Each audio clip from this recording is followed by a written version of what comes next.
కీర్తన 9వ అధ్యాయం. నా పూర్ణ హృదయముతో నేను యెహోవాను స్తుతించెదను. యెహోవా, నీ అద్భుత కార్యములన్నిటినీ నేను వివరించెదను. మహోన్నతుడా, నేను నిన్ను గూర్చి సంతోషించి హర్షించుచున్నాను. నీ నామమును కీర్తించెదను.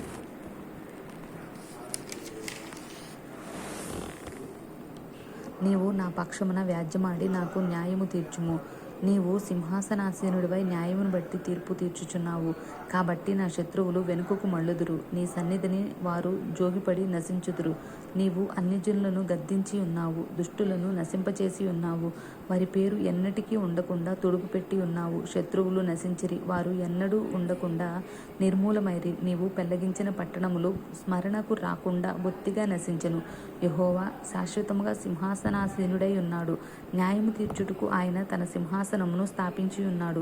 యెహోవా నీతిని బట్టి లోకమునకు తీర్పు తీర్చును. యథార్థతను బట్టి ప్రజలకు న్యాయము తీర్చును.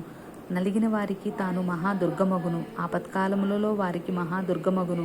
యెహోవా, నిన్ను ఆశ్రయించు వారిని నీవు విడిచిపెట్టువాడవు కావు. కావున నీ నామమెరిగిన వారు నిన్ను నమ్ముకొందురు.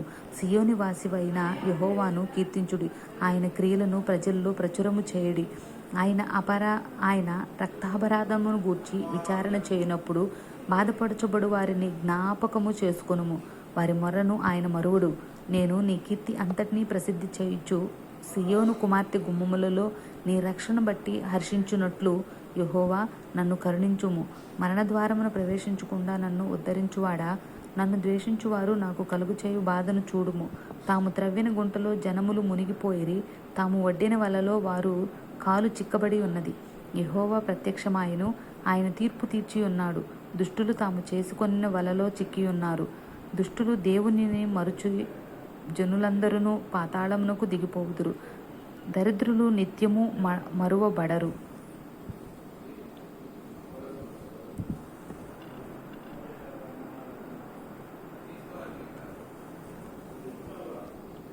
బాధపరచబడు వారి నిరీక్షణాస్పదము ఎన్నటికీ నశించదు.